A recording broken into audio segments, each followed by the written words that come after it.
പത്തരമാറ്റിൻ്റെ പുതുപുത്തൻ വിശേഷങ്ങളിലേക്ക് എല്ലാവർക്കും സ്വാഗതം.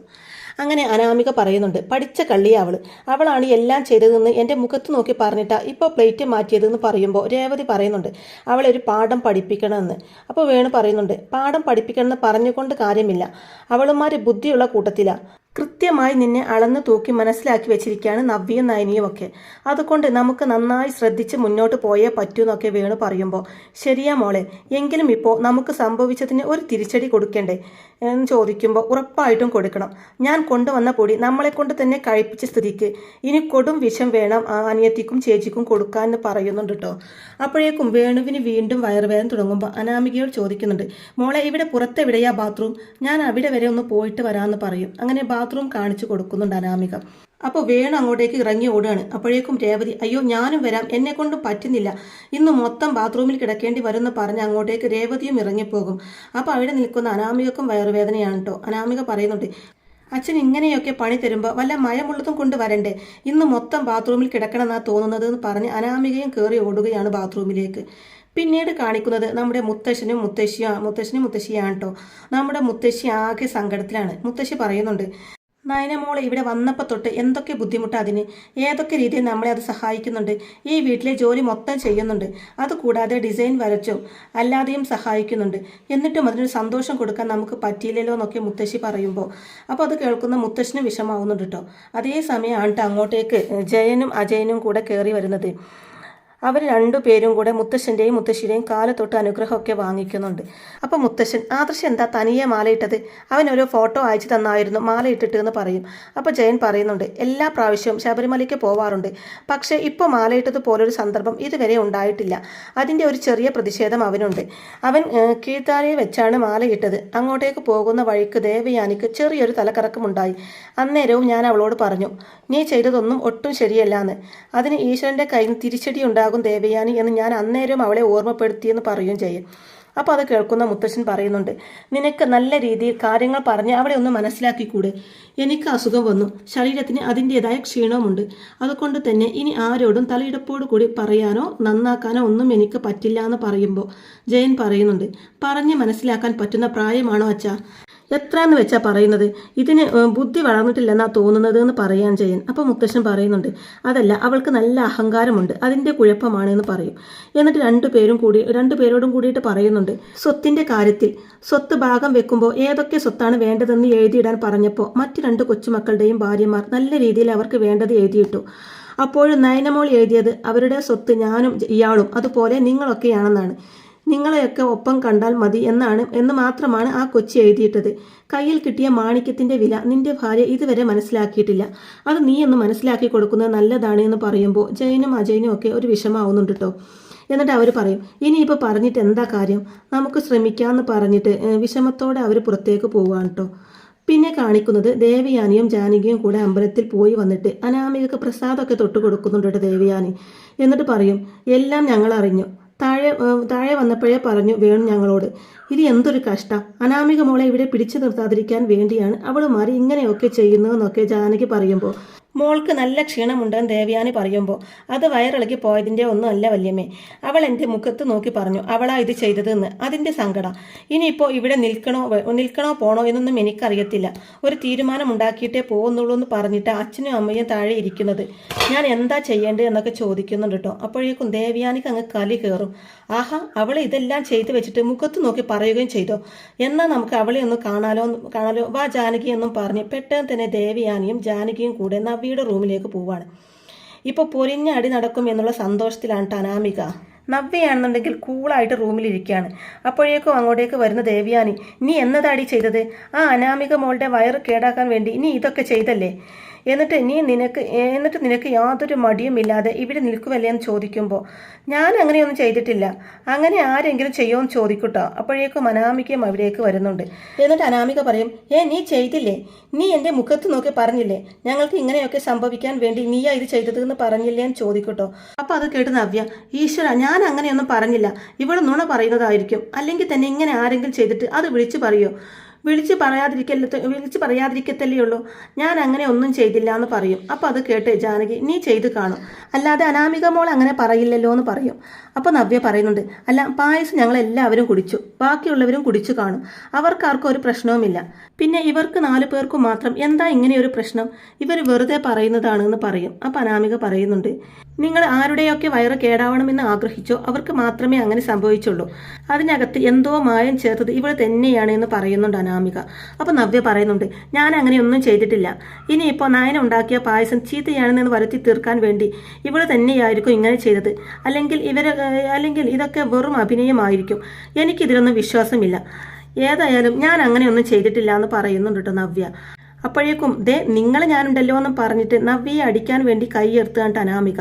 അപ്പോൾ നവ്യ, എന്നെ തൊട്ടു പോവരുത്, ഞാൻ നിന്റെ അനിയത്തി ഒന്നുമല്ല, ചേട്ടത്തിയാണ്, അത് നീ മനസ്സിലാക്കണമെന്ന് പറയും. അപ്പോൾ അത് കേട്ട് ദേവയാനി, അയ്യോ അതിന് നിന്നെ ഒന്നും ഇവിടുത്തെ മരുമക്കളായിട്ട് ഞങ്ങൾ അംഗീകരിച്ചിട്ടില്ലല്ലോ, പിന്നെ എങ്ങനെയാ നീ ചേട്ടത്തിയാവെന്ന് ചോദിക്കുമ്പോൾ നവ്യ പറയും, ആഹാ ഞങ്ങളെ അങ്ങനെ ഒന്നും കരുതിയിട്ടില്ലേ, അത് ഏതെങ്കിലും ഒരു കോടതിയിൽ പോയി ഒന്ന് തെളിയിക്കാൻ പറ്റുമോ അമ്മായിക്കും ചോദിക്കും.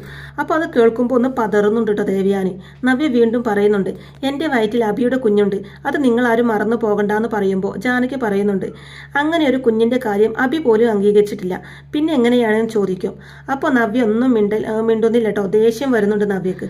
അപ്പോൾ അതേ സമയം അനാമിക, അതെങ്ങനെയാ അവിടെയും ഒക്കെ അലഞ്ഞു തിരിഞ്ഞ് നടന്നവരെയൊക്കെ വീട്ടിൽ പിടിച്ച് കയറ്റിയിട്ടുണ്ടെങ്കിൽ ഇങ്ങനെയൊക്കെ സംഭവിക്കുന്നു പറയുമ്പോൾ നവ്യ തിരിച്ച് പറയുന്നുണ്ട്, ഞാനല്ല അലഞ്ഞു തിരിഞ്ഞ് നടന്നത്, നീയാണ്, അതിൻ്റെയാണ് ഇപ്പോൾ ഈ വീട്ടിൽ നടക്കുന്നത് എന്ന് പറയും.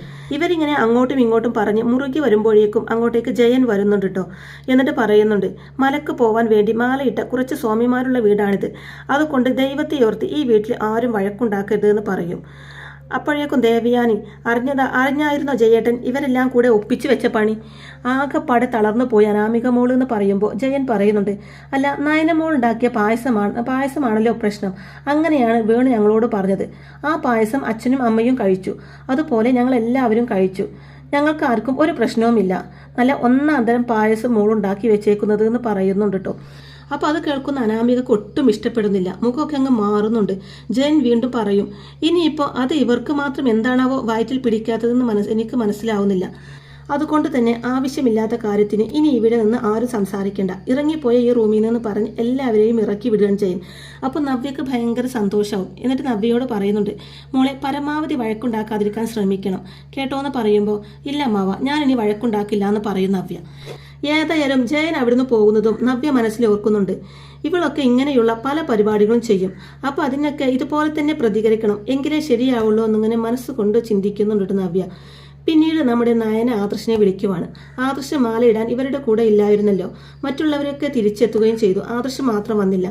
അപ്പോൾ നയന ആദർശിനെ വിളിച്ചിട്ട് പറയുന്നുണ്ട്, എന്താ ആദർശേട്ടാ മാലയിടുന്ന കാര്യത്തിലൊക്കെ ഇതുപോലെ പ്രതിഷേധം കാണിച്ചാൽ കൊള്ളാവോ, അതെന്താ അങ്ങനെ ചെയ്തതെന്ന് ചോദിക്കുമ്പോൾ ആദർശ് പറയുന്നുണ്ട്, ഇത് അയ്യപ്പസ്വാമിയോടുള്ള പ്രതിഷേധം ഒന്നുമല്ല, അമ്മയോടുള്ള ചെറിയൊരു പ്രതിഷേധം, അത് ഭഗവാന് മനസ്സിലാവും.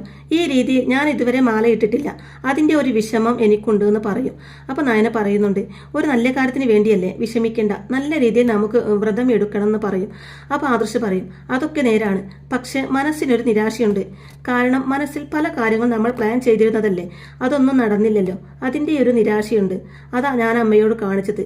ഞാൻ മാലയിടുന്ന സമയത്ത് അമ്മയ്ക്ക് ചെറിയൊരു തലചുറ്റൽ ഉണ്ടായെന്നാ പറഞ്ഞത്, അത് ചിലപ്പോൾ പ്രഷർ കൊണ്ടാവാം, ഏതായാലും എൻ്റെ ചെറിയൊരു പ്രതിഷേധം ഞാൻ കാണിച്ചെന്നേ ഉള്ളൂ എന്ന് പറയുന്നുണ്ട് ആദർശ്. അതിനുശേഷം കാണിക്കുന്നത് ഗോവിന്ദനെയാണ് കേട്ടോ. ഗോവിന്ദനും നന്ദു ഒക്കെ ഭയങ്കര സന്തോഷത്തിലാണ്, ഇവർ ട്രിപ്പ് പോയി എന്നുള്ള സന്തോഷത്തിലാണ് ഇരിക്കുന്നത്. അപ്പോൾ ഗോവിന്ദൻ നന്ദുവിനോട് ചേച്ചി വിളിച്ചായിരുന്നോ എന്ന് ചോദിക്കുമ്പോൾ, വിളിച്ചൊന്നുമില്ല ചേച്ചി, നമ്മുടെ കാര്യമൊക്കെ മറന്നു പോയി കാണും, ഭർത്താവിൻ്റെ കൂടെ ആദ്യമായിട്ടല്ലേ ഇങ്ങനെയൊരു യാത്ര, പാവം, അത് അങ്ങനെയെങ്കിലും ഒന്ന് സന്തോഷിക്കട്ടെ എന്ന് പറയാണ്ട് നന്ദു. അങ്ങനെ അവരങ്ങനെ സംസാരിച്ചു കൊണ്ടിരിക്കുമ്പോഴായിരിക്കും കനക അമ്പലത്തിൽ നിന്ന് തിരിച്ചു വരുന്നത്. അപ്പോൾ കനകയുടെ മുഖത്ത് ആകെ സങ്കടമാണ് കേട്ടോ. അപ്പോൾ കനകത്തിൻ്റെ മുഖത്തെ വിഷമം കാണുമ്പോൾ നന്ദു, അമ്മ എന്താ പറ്റിയത്, അമ്മയുടെ മുഖത്ത് എന്താ നല്ല വിഷമമുണ്ട്, എന്ത് പറ്റിയെന്ന് ചോദിക്കും. അപ്പോൾ കനകം പറയുന്നുണ്ട്, ഞാൻ അമ്പലത്തിൽ ചെന്നപ്പോൾ കുറച്ച് ആൾക്കാർ മാല ഇടുന്നത് കണ്ടപ്പോൾ എനിക്ക് വിഷമമാവുന്നു എന്ന് പറയുമ്പോൾ, അത് നല്ലൊരു കാഴ്ചയല്ലേ, അതിനെന്തിനാ നീ വിഷമിക്കുന്നത് എന്ന് ഗോവിന്ദൻ ചോദിക്കുമ്പോൾ, മാല ഇട്ടത് ആദർശിൻ്റെ അനിയന്മാരും അച്ഛനും ചെറിയച്ഛനും ഒക്കെയാണ്, അത് എനിക്ക് ഇച്ചിരി വിഷമമായി, പിള്ളേർ ഒരുപാട് ആഗ്രഹിച്ചതല്ലായിരുന്നോ ഈ യാത്ര, അത് നടന്നില്ലല്ലോ എന്ന് പറയും. അപ്പോൾ നന്ദു തിരിച്ചു ചോദിക്കുന്നുണ്ട്, അതെന്താ ആദർശേട്ടൻ ഇന്ന് മാലയിട്ടത്, യാത്രക്ക് പോവേണ്ടാന്ന് തീരുമാനിക്കാൻ കാരണം എന്താണെന്ന് ചോദിക്കുമ്പോൾ കനകം പറയുന്നുണ്ട്, ആദർശിന്റെ അമ്മ അവിടെയും ഒരു പണി കൊടുത്തു അവർക്ക്. ഇന്ന് തന്നെ മാലയിട്ട് വ്രതം തുടങ്ങിക്കോളാമെന്ന് അവർ നേരത്തെ നേർന്നതാണ്. അതാണ് പ്രശ്നമെന്ന് പറയുമ്പോൾ ഗോവിന്ദൻ പറയുന്നുണ്ട്, സാരമില്ല, 41 ദിവസത്തെ നോയമ്പല്ലേ, അതെടുക്കട്ടെ, അതുകൊണ്ട് മോളുടെ ജീവിതത്തിൽ നല്ലത് മാത്രമേ സംഭവിക്കുകയുള്ളൂ എന്ന് പറയുന്നുണ്ട്. അപ്പോൾ കനകം പറയുന്നുണ്ട്, ഇനി ഞാനും ഒരു 41 ദിവസത്തെ വ്രതത്തിലാണ്. അത് വേറെ ഒന്നിനും വേണ്ടിയല്ല, ആദർശിന്റെ അമ്മയുടെ മനസ്സൊന്ന് മാറാനും എൻ്റെ മോൾക്ക് നല്ലൊരു ജീവിതം കിട്ടാനുമാണ്. അല്ലെങ്കിൽ അവരിനിയും ഇത് തീരുമ്പോൾ അടുത്ത പണിയും കൊണ്ടുവരുന്ന കനകം പറയുമ്പോൾ ഗോവിന്ദൻ പറയുന്നുണ്ട്, അങ്ങനെയൊന്നും അവർക്ക് അങ്ങനെയൊന്നും ചെയ്യാൻ പറ്റില്ല, നീ വിഷമിക്കണ്ടെന്ന് പറഞ്ഞ് ആശ്വസിപ്പിക്കുന്നുണ്ട് കേട്ടോ കനകത്തെ. പിന്നീട് കാണിക്കുന്നത് നയന ബെഡ്റൂമിൽ ബെഡൊക്കെ വിരിച്ചിടുന്നതാണ്. അപ്പോൾ അതേസമയം ദേവയാനി അവിടേക്ക് വന്നിട്ട് പറയുന്നുണ്ട്, ബെഡൊക്കെ വിരിച്ചിടുന്നത് കൊള്ളാം, പക്ഷേ ഈ റൂമിൽ കിടന്നേക്കരുത് എന്ന് പറയുമ്പോൾ നയന പറയും, അതെന്താ അമ്മേ, ഞാൻ വേറെ റൂമിൽ കിടന്നോളാം, എനിക്ക് കുഴപ്പമൊന്നും ഇല്ല എന്ന് പറയൂട്ടോ. അപ്പോൾ ദേവയാനി, അങ്ങനെ കിടക്കുന്നതൊക്കെ കൊള്ളാം, എന്നിട്ട് രാത്രി അവനെ കാണാൻ എഴുന്നേറ്റ് വന്നേക്കരുത് എന്ന് പറയുമ്പോൾ നയന പറയുന്നുണ്ട്, അതിൻ്റെ ആവശ്യമൊന്നും ഇല്ലമ്മേ, ആദർശേട്ടൻ നോയമ്പിലാണ് എന്നുള്ള ബോധം എനിക്കുണ്ട് എന്ന് പറയുമ്പോൾ അപ്പോൾ ദേവയാനി പറയുന്നുണ്ട്, അല്ല നിന്റെയൊക്കെ എന്തോ വലിയൊരു ആഗ്രഹമായിരുന്നല്ലോ ഹണിമൂൺ ട്രിപ്പ്, അത് മുടങ്ങിയതിൻ്റെ നിരാശ നിനക്ക് കാണുമല്ലോ എന്ന് പറയുമ്പോൾ നയന പറയുന്നുണ്ട്, ചെറിയ വിഷമമൊക്കെ ഉണ്ടായിരുന്നു, ഇപ്പോൾ അതൊക്കെ എനിക്ക് മാറി. ഏതായാലും ആദർശേട്ടൻ നോയമ്പിലാണ് എന്നുള്ള ബോധത്തോടു കൂടി തന്നെ ഞാൻ മുന്നോട്ട് പോകുന്നുള്ളൂ എന്ന് പറയുന്നുണ്ട് നയന. അപ്പോൾ ദേവയാനി, അതെ, നീ ഈ ആറ്റുകാൽ പൊങ്കാല എന്ന് കേട്ടിട്ടില്ലേ, സ്ത്രീകളുടെ ശബരിമലയാണ്, അവിടെ നീ പൊങ്കാല ഇട്ടുണ്ടോ എന്ന് ചോദിക്കുമ്പോൾ ഇട്ടിട്ടുണ്ട്. എന്താ അമ്മയെന്ന് ചോദിക്കുമ്പോൾ എത്ര ദിവസം വരെ നീ നോയമ്പ് എടുക്കാറുണ്ട് എന്ന് ചോദിക്കുമ്പോൾ 10 ദിവസം നോയമ്പ് എടുക്കാറുണ്ട്. എന്താ അമ്മയെ ചോദിച്ചത് എന്ന് ചോദിക്കുമ്പോൾ ഒന്നുമില്ല, ചുമ്മാ ചോദിച്ചെന്നേ ഉള്ളൂ, എന്തായാലും നീ ചെല്ലുമെന്ന് പറയൂട്ടോ ദേവയാനി. അപ്പോൾ നയന അങ്ങോട്ടേക്ക് പോവാണ്. പോയി കഴിയുമ്പോഴേക്കും വീണ്ടും ദേവയാനിക്ക് ഭയങ്കരമായിട്ട് തലകറക്കം വരികയാണ്. അപ്പോൾ ദേവയാനി ഓർക്കുന്നുണ്ട്, ഇതെന്താ ഇടയ്ക്കിടയ്ക്ക് ഇങ്ങനെ തലകറക്കും തലവേദനയൊക്കെ വരുന്നത് എന്നിങ്ങനെ ഓർത്ത് തളർന്നിങ്ങനെ നിൽക്കുന്നുണ്ട് കേട്ടോ. പിന്നെ കാണിക്കുന്നത് നയന അടുക്കളയിൽ പോയി എല്ലാവർക്കും കൊടുക്കാനുള്ള ഭക്ഷണമൊക്കെ ഉണ്ടാക്കുന്നു. അങ്ങോട്ടേക്ക് ജാനകിയും രേവതിയും കൂടെ വന്നിട്ട് ഉണ്ടാക്കുന്ന ഭക്ഷണത്തെ കളിയാക്കുകയൊക്കെ ചെയ്യുന്നുണ്ട് കേട്ടോ. അപ്പോൾ നയന പറയുന്നുണ്ട്, ഇത് അയ്യപ്പന്മാർക്ക് കൊടുക്കാൻ വേണ്ടി ഞാൻ ഉണ്ടാക്കുന്നതാണ്, ഉണ്ടാക്കി കൊടുക്കട്ടെ. ഇനിയിപ്പോൾ ഇതിനകത്ത് ആർക്കെങ്കിലും ബുദ്ധിമുട്ടുണ്ടെന്നുണ്ടെങ്കിൽ നിങ്ങൾ ആരും കഴിക്കണമെന്ന് എനിക്കൊരു നിർബന്ധവും ഇല്ല എന്ന് പറയുമ്പോൾ രേവതി പറയുന്നുണ്ട്, എല്ലാം ഒന്ന് ടെസ്റ്റ് ചെയ്തിട്ട് കൊടുത്താൽ മതി കേട്ടോ, അല്ലെങ്കിൽ ഇവിടെയുള്ളവർക്ക് എന്തെങ്കിലും സംഭവിക്കുമെന്ന് പറയുമ്പോൾ നയന തിരിച്ച് പറയുന്നുണ്ട്, അതാ ഞാൻ പറഞ്ഞത്, ഞാൻ ഉണ്ടാക്കുന്ന ഭക്ഷണം കഴിക്കണമെന്ന് ഞാൻ ആരെയും നിർബന്ധിക്കുന്നില്ല, ഇഷ്ടമുള്ളവർ സൗകര്യമുള്ളവർ കഴിച്ചാൽ മതി. ഇനിയിപ്പോൾ അടുക്കളയിൽ കയറി ഉണ്ടാക്കാൻ എല്ലാവർക്കും പറ്റുമല്ലോ, അല്ലാത്തവർ തന്നെത്താൻ അടുക്കളയിൽ കയറി എന്തെങ്കിലുമൊക്കെ തന്നെത്താൻ പാചകം ചെയ്ത് കഴിച്ചാൽ മതിയെന്ന് നയന പറയുമ്പോൾ ജാനകി പറയുന്നുണ്ട്, അതെ, നീ കൂടുതൽ സംസാരിക്കൊന്നും വേണ്ട, അടുക്കളക്കാരിയുടെ സ്ഥാനത്ത് നിന്നാൽ മതിയെന്ന് പറയുന്നത് കേൾക്കുമ്പോൾ ശരിക്കും ദേഷ്യം വരുന്നുണ്ട് കേട്ടോ നയനക്ക്. നയന ഒന്നും മിണ്ടാതെ വീണ്ടും അത് ഉണ്ടാക്കിക്കൊണ്ടിരിക്കുകയാണ്. അപ്പോൾ അതേസമയം അവിടുന്ന് തിരിച്ചു നടക്കുകയാണ് കേട്ടോ ജാനകിയും രേവതിയും കൂടെ. അപ്പോൾ ജാനകി രേവതിയോട് പറയുന്നുണ്ട്, രേവതി നീ വിഷമിക്കൊന്നും വേണ്ട, ഏട്ടത്തി തന്നെ ഇവളെ ഇവിടുന്ന് ഇറക്കി വിട്ടോളും, അതിനുള്ള അവസരം ഉണ്ടാകുമെന്ന് പറയുമ്പോൾ ദേഷ്യപ്പെട്ട് തിരിഞ്ഞങ്ങ് വരികയാണ് നയന. അപ്പോൾ ഇത്രയും കാണിച്ചു കൊണ്ടാണ് കേട്ടോ ഇന്നത്തെ ഈ എപ്പിസോഡ് അവസാനിക്കുന്നത്. എന്തായാലും ഈ ഒരു വ്രതത്തോടു കൂടി ദേവയാനി നയനയെ ശരിക്കും സ്നേഹിച്ചു തുടങ്ങുന്നുള്ളതിൽ യാതൊരു സംശയവും വേണ്ട. അങ്ങനെ ദേവയാനി നയനയെ സ്നേഹിച്ചു തുടങ്ങുന്ന നല്ല അടിപൊളി ത്രില്ലിംഗ് എപ്പിസോഡുകളൊക്കെ തന്നെയായിരിക്കും കേട്ടോ ഇനി പത്തരമാറ്റ് സീരിയലിൽ വരാനിരിക്കുന്നത്. അപ്പോൾ ഈ റിവ്യൂ ഇഷ്ടമായിട്ടുണ്ടെങ്കിൽ വീഡിയോ ലൈക്ക് ചെയ്യാനും ചാനൽ കൂടി ഒന്ന് സബ്സ്ക്രൈബ് ചെയ്ത് സപ്പോർട്ട് ചെയ്യാനും മറക്കല്ലേ ഫ്രണ്ട്സ്. താങ്ക്